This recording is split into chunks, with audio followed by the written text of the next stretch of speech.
सुप्रभातम प्यारे बच्चों, आज का अपना प्रकरण है छंद, जिसके 8 अंक हैं। बोर्ड की परीक्षा में 2 प्रश्न आएंगे छंद के और 4-4 नंबर के होंगे। प्रत्येक प्रश्न 4 अंक का होगा। इस प्रकार से इसका अंकवार है 8। अंकवार की दृष्टि से काफी महत्व रखता है प्रश्न। तो सबसे पहले तो हमें यह निश्चित करना है कि छंद कहते किसे हैं, छंद का मतलब क्या होता है, छंद की परिभाषा क्या है।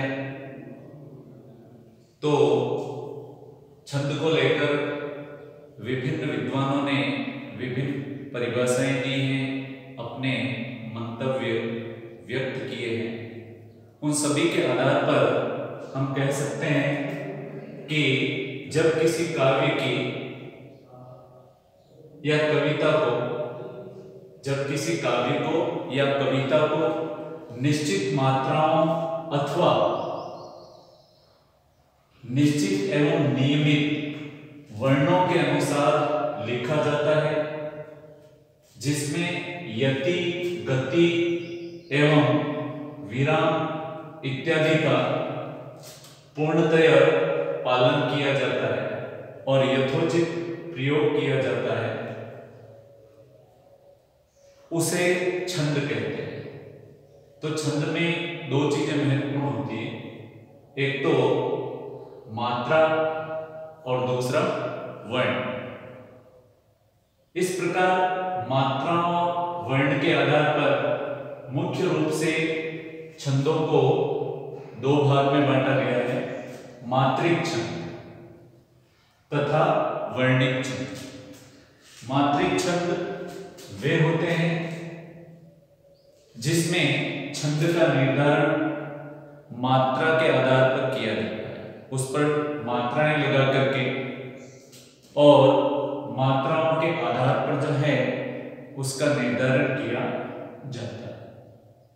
वर्णिक छंद जो होते हैं उसमें वर्णों के आधार पर, वर्णों की संख्या के आधार पर वर्णिक छंद का निर्धारण किया जाता है। इस प्रकार से मात्रिक और वर्णिक 2 प्रकार के छंद होते हैं।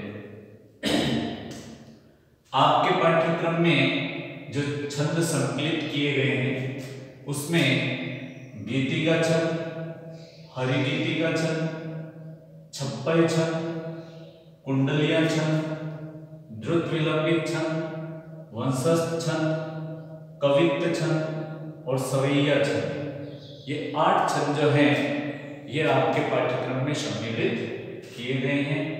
इन्हीं से संबंधित प्रश्न जो है, इन 8 छंदों से संबंधित प्रश्न आपको पूछे जाएंगे। प्रश्न किस तरह के आते हैं, तो या तो आपको सीधा पूछा जा सकता है गीति का छंद किसे कहते हैं, उदाहरण से समझिए, या आपको अंतर पूछा जा सकता है कि गीति का छंद और हरिगीति का छंद में क्या अंतर होता है, उदाहरण से समझिए, या कोई भी उदाहरण दे दिया, काव्यांश दे दिया और आपको पूछा जाए कि इसमें कौन सा छंद है, समझाइए। तो इस तरह से मुख्य रूप से 3 प्रकार के प्रश्न जो हैं बोर्ड की परीक्षा में पूछे जाते हैं। तो आपको छंद की परिभाषा या लक्षण याद होना चाहिए इन 8 छंदों के। साथ ही आपकी पाठ्य पुस्तक में इनके जो उदाहरण आए हैं वो तो होने ही चाहिए, उसके अतिरिक्त भी और भी उदाहरण आपके ध्यान में होने चाहिए। साथ ही साथ आपको छंदों का अंतर भी पता होना चाहिए और उस अंतर को हम परिभाषा और लक्षण के आधार पर समझा सकते हैं। दोनों का लक्षण, दोनों की परिभाषा जो है उसको केंद्र में रखते हुए और दोनों में अंतर किया जा सकता है, तुलना करते हुए। तो इस प्रकार से पहले आप छंद से संबंधित कोई प्रश्न पूछा जाए उसको ध्यानपूर्वक पढ़ें, समझें, जो पूछा है वही बताएं, जैसा पूछा है वैसा ही बताएं और जितना पूछा गया है उतना ही आपको बताना है। इस बात का आप ध्यान रखें। अब हम इन 8 में से प्रत्येक को एक को जो है उदाहरण के द्वारा यहाँ हम समझने का प्रयास करेंगे और आप भी जो है इसको समझने की कोशिश करेंगे और समझेंगे। सबसे पहला जो छंद है आपका वो है गीति का छंद। सबसे पहला छंद है आपका गीति का छंद।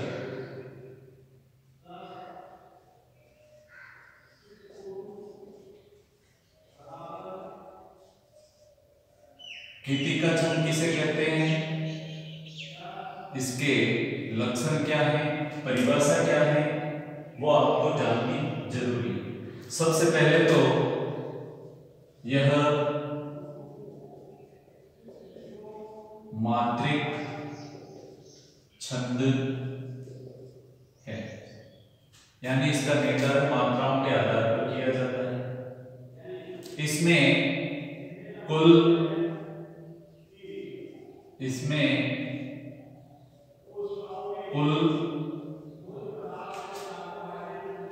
26 मात्राएं होती है। 26 मात्राएं होती है। तीसरी बात जो इसमें जानने की है वो है यति की। तो इसमें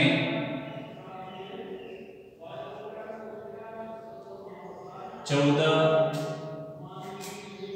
व 12 पर यति होती है, यानी 14 और 12 पर यति होती है। तथा चौथी बात जो इसमें वो है, इसमें अंत में गुरु आता है। इसमें अंत में गुरु आता।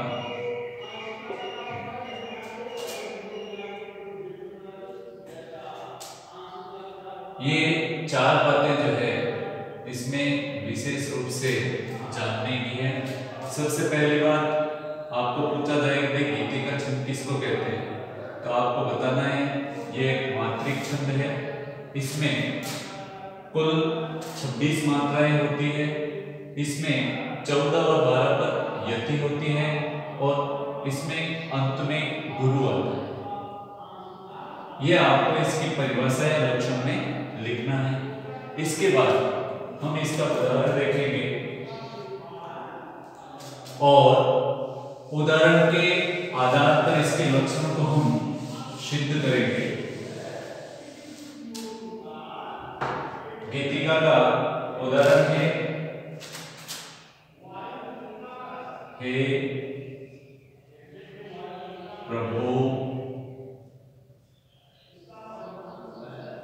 आनंद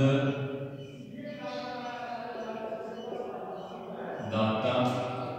हे प्रभु आनंद दाता। फिर यति आएगी, ज्ञान हमको दीजिए। हे प्रभु आनंद दाता, ज्ञान हमको दीजिए। और शीघ्र सारे अवगुणों को दूर हमसे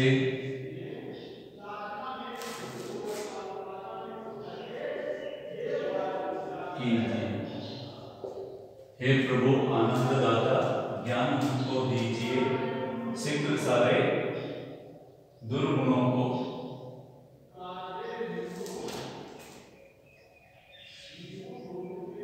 अवगुणों की तरफ जगह आप दुर्गुण कर दें, दुर्गुणों को दूर हमसे कीजिए। अब इसमें मात्रा लगाएंगे,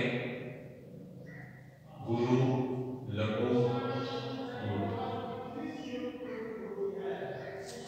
फिर गुरु लघु और गुरु गुरु गुरु। तो देख लीजिए 2 3 4 5 6 7 8 9 10 11 12 13 और 14। ये 14 के ऊपर यहाँ यति आ गई है, यहाँ पर 14 मात्राएं हो रही है। फिर यहाँ गुरु लघु लघु लघु गुरु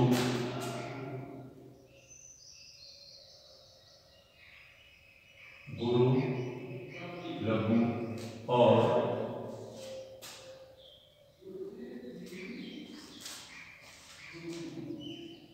इसमें गुरु।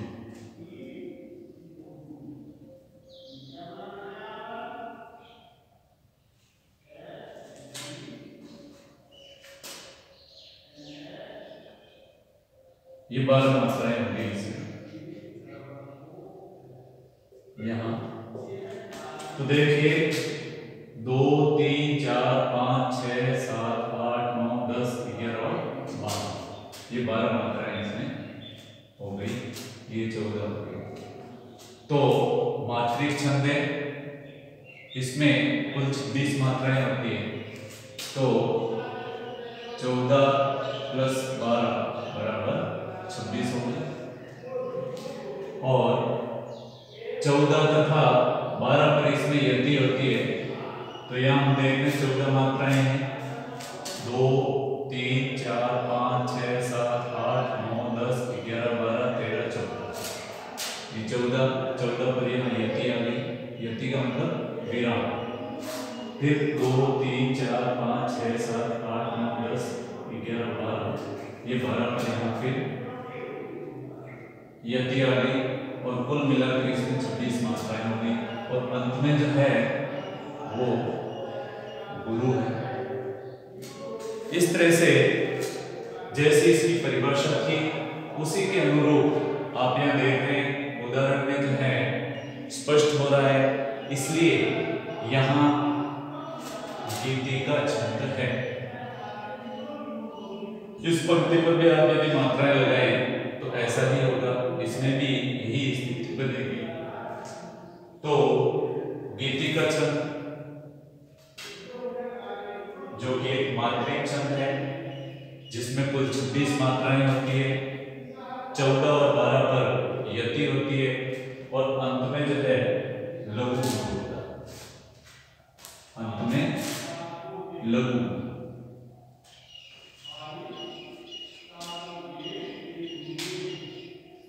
इसके बाद अगला जो दूसरा छंद है आपके वो है हरि गीतिका छंद। गीतिका के आगे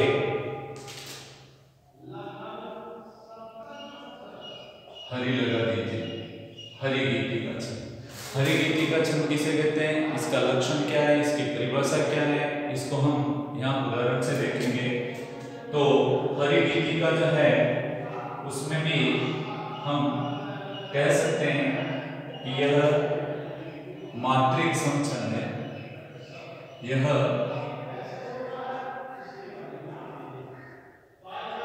मात्रिक सम छंद है, पहली बात। दूसरी बात, इसके प्रत्येक चरण में 28 मात्राएं होती, प्रत्येक चरण में 28 मात्राएं होती है। इसमें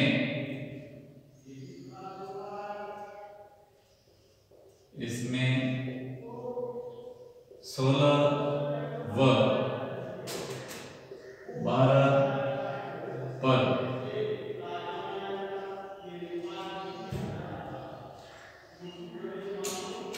यति होती है। 16 व 12 पद यति होती है।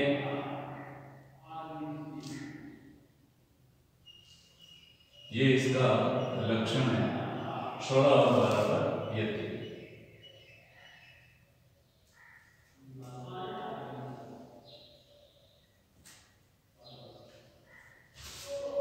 तो लक्षण आपने देख लिया।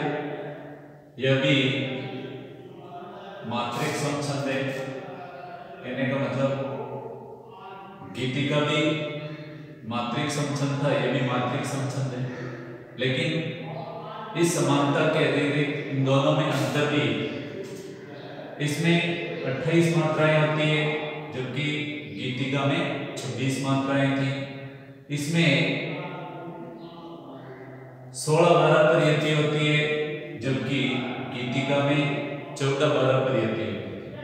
तो ये दोनों इसमें अंतर हो गए, ये दोनों अंतर है। अगर आपको अंतर भी पूछा जाएगा गीतिका और गीतिका में क्या अंतर है, तो अंतर इन दो बिंदुओं के आधार पर सिद्ध होता है कि गीतिका में तो 26 मात्राएं थी, इसमें 28 मात्राएं हैं।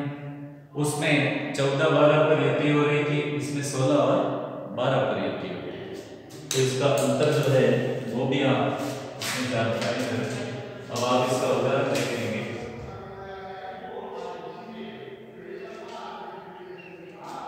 उदाहरण है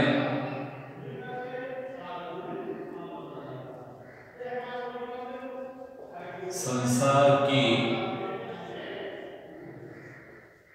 समर स्थली में, संसार की समर स्थली में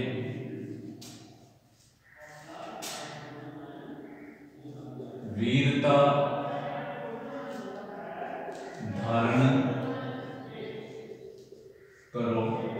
संसार की समर स्थली में वीरता धारण करो। दूसरी पंक्ति है चलते हुए निज इष्ट पथ पर, चलते हुए निज इष्ट पथ पर संकटों से मत डरो। इसके भी अंत में लघु गुरु है। अब हम मात्राओं के आधार पर इसका निर्धारण करेंगे, इस पर मात्राएं लगाएंगे। गुरु गुरु लघु गुरु लघु लघु लघु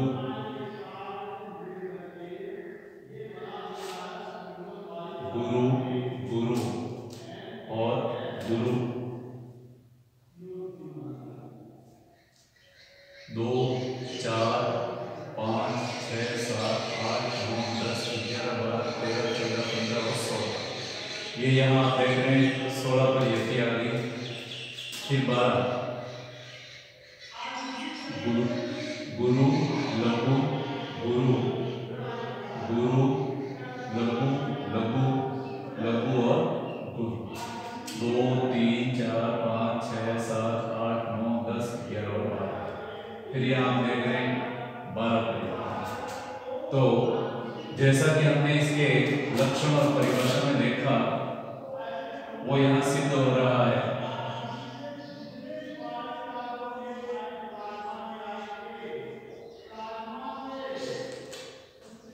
यह मात्रिक समछंद है। इसके प्रत्येक चरण में 28 मात्राएं होती हैं। 16 + 12 28।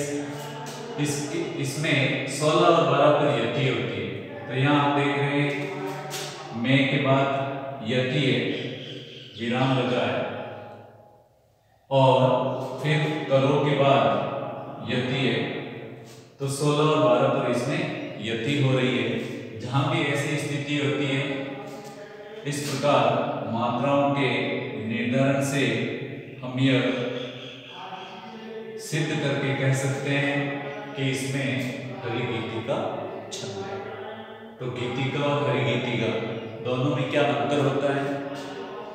गीतिका छंद किसे कहते हैं, हरिगीतिका छंद किसे कहते हैं, इनके लक्षण क्या है, यह आपने यहाँ उदाहरण सहित जो है समझने का प्रयास किया।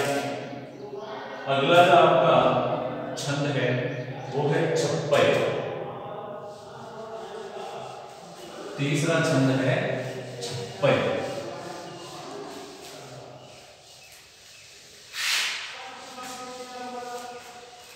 छप्पय छंद क्या है, इसके लक्षण, इसकी परिभाषा क्या है, वो आप देखेंगे।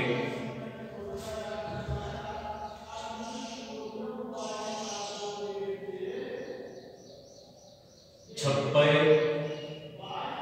छंद, सबसे पहले हम इसकी परिभाषा और लक्षण पर प्रकाश डालेंगे। छप्पय जो है मात्रिक विषम छंद है। यह मात्रिक विषम छंद है। मात्रिक विषम छंद है। इसमें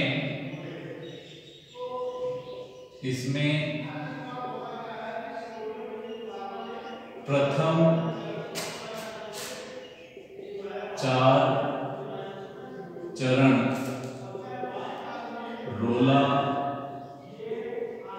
छंद के होते। तीसरी विशेषता या लक्षण है इसका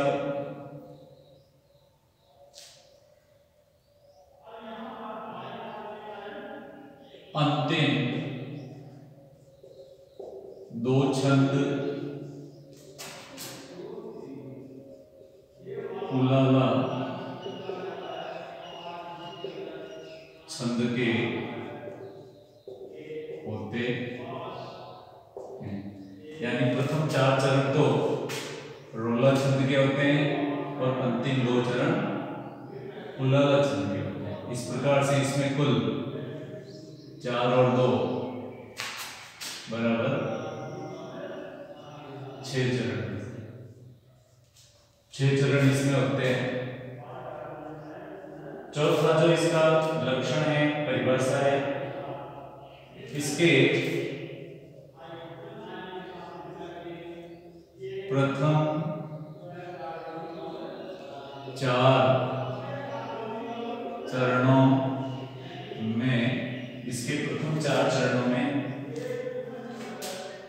24 मात्राएं होती है, जिसमें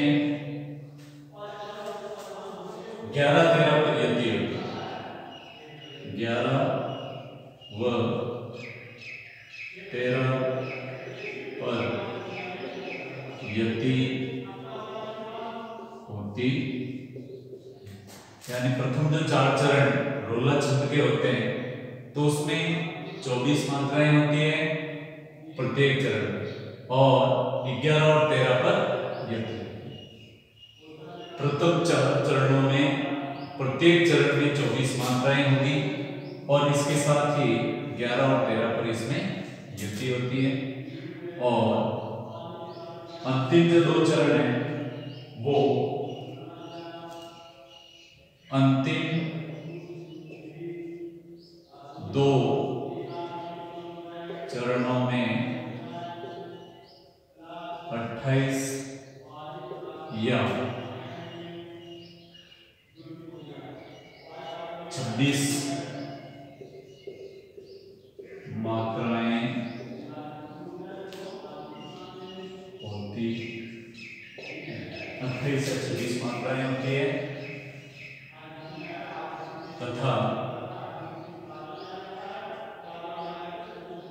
15, 13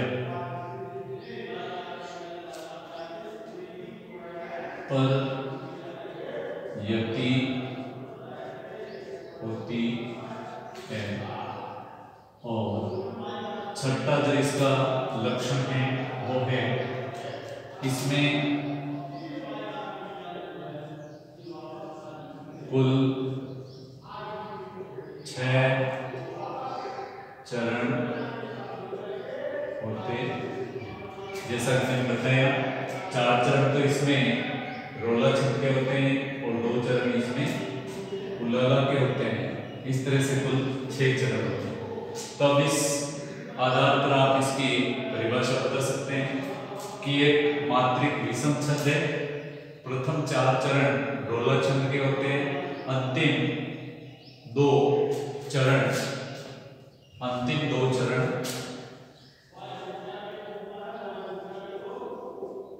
उलाला छंद के होते हैं। इसके प्रथम 4 चरणों में 24 मात्राएं होती हैं प्रत्येक चरण में और 11 व 13 पर यति होती है तथा अंतिम 2 चरणों जो कि उलाला के होते हैं 28 या 26 मात्राएं होती है तथा 15 और 13 पर यति होती है। इस प्रकार इसमें कुल 6 चरण होते हैं। ये थे इसका लक्षण जो आपको याद रखना है, क्योंकि लक्षण के आधार पर ही हम इसकी पहचान कर पाएंगे। और पहचान करने के लिए जैसे कई बार परीक्षा में उदाहरण दे दिया जाता है तो उदाहरण को जो है लक्षण के आधार पर पहचानना पड़ता है। तो आप लक्षण ध्यान में रखें। अब हम इसका उदाहरण देखेंगे। जैसे कि आप देख रहे हो इसमें लक्षणीय परिभाषा जो है वो भी बड़ी है, तो स्वाभाविक है इसका उदाहरण भी बड़ा होगा क्योंकि कुल 6 चरण होंगे इसमें, जिसमें 4 रोला के और 2 उलाला है। तो कुल 6 चरण होंगे, इसका उदाहरण भी बड़ा ही है। देखें आप इसका उदाहरण है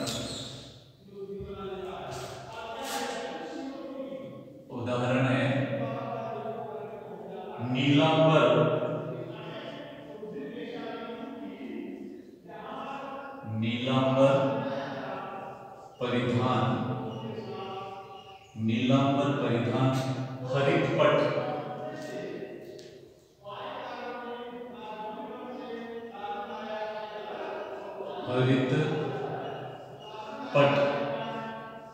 पर शोभित है।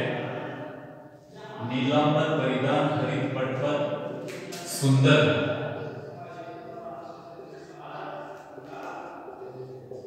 नीलांबर परिधान हरित पट पर सुंदर है।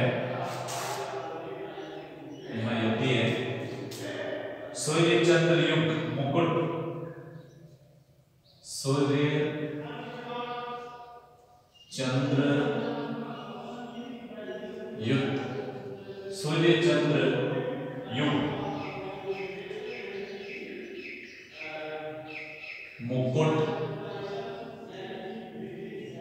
सूर्य चंद्र युक्त मुकुट मेखला रत्नाकर है। ये इसका दूसरा चरण है। नीलांबर परिधान हरित पट पर सुंदर है। सूर्य चंद्र युक्त मुकुट मेखला रत्नाकर है। नदियां प्रेम प्रवाह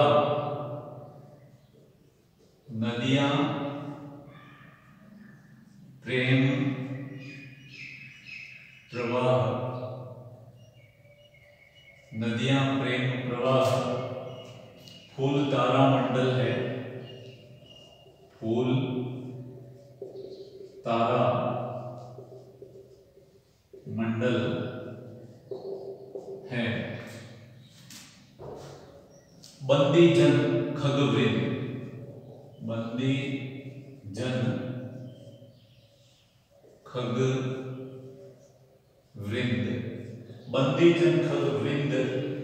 शेष फन सिंहासन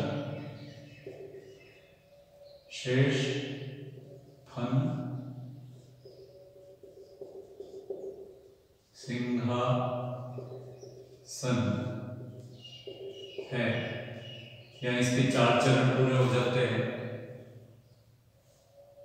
फिर अगले जो 2 चरण हैं वो इसमें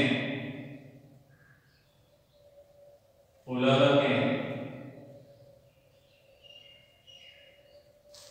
वो हैं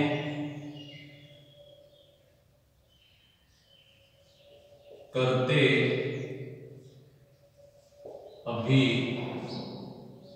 अभिषेक, करते अभिषेक पयोद, करते अभिषेक पयोद हैं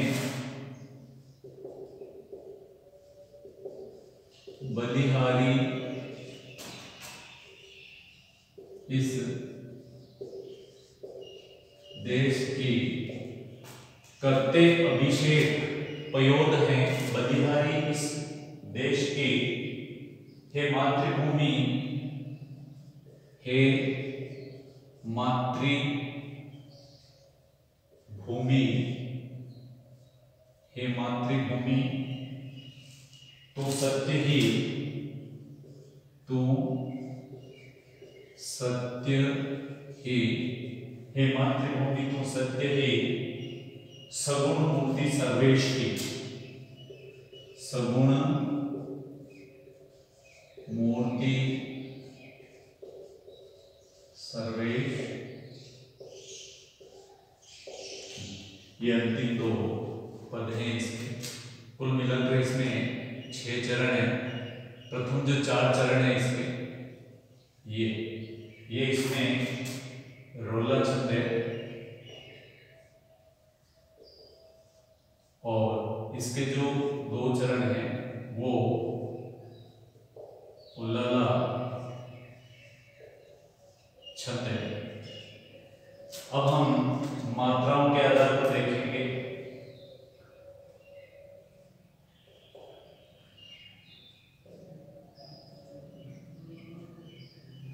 दो, 2, 4, 5, 6, 7, 8, 9, 10, 11, यहाँ जाके कुल 11 मात्राएं हो रही है। 11 में इस पे यति आई है। उसके बाद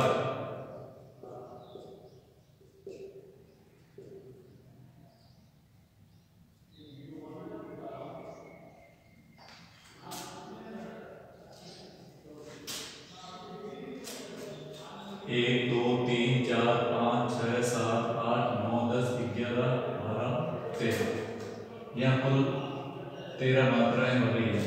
इस प्रकार से इसमें 11 और 13 पर यति हो रही है, जैसा कि आपने लक्षण में देखा था कि इसमें प्रथम 4 चरण रोला छंद के होते हैं, जिसमें 11 और 13 पर यति होती है, और इसमें कुल जो मात्राएं हैं वो हो जाएगी आपके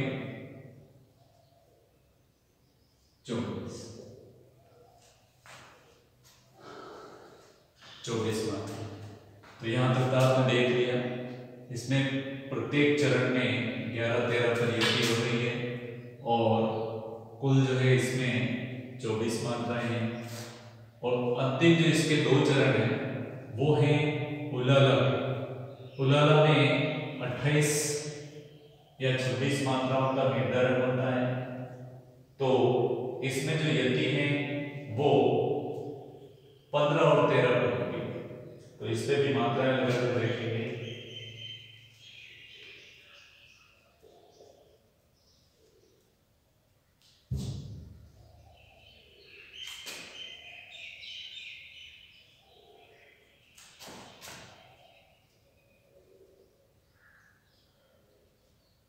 एक, 2, 3, 4, 5, 6, 7, 8, 9, 10, 11, 12,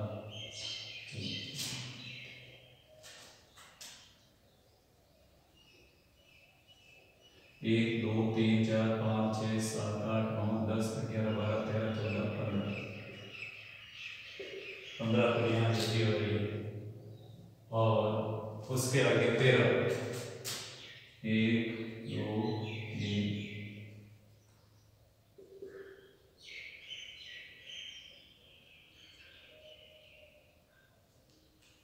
1, 2, 3, 4, 5, 6, 7, 8, 9, 10, 11, 12, 13,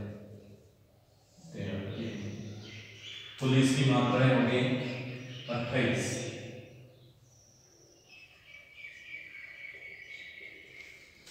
तो देखिए, जैसा कि अंतिम 2 चरणों में कहा गया, उलाला छंद होता है। उलाला छंद में कुल 28 मात्राएं या 26 होती है और 15 और 13 पर यति होती है। तो 28 मात्राओं के आधार पर यहाँ 15 और 13 पर यति हो रही है, यहाँ 15 मात्राएं हो रही है, यहाँ यति आ गई, इसके बाद यहाँ 13 मात्रा हो रही है, 13 पर यति आ गई, कुल इसमें 28 मात्राएं हो गई। तो अब आप कह सकते हैं कि यह छप्पई छंद है, क्योंकि इसमें प्रारंभ में 4 पंक्तियां रोला छंद की है और अंत की जो 2 पंक्तियां हैं वो उलाला छंद की है। इस प्रकार से इसमें कुल 6 चरण हैं।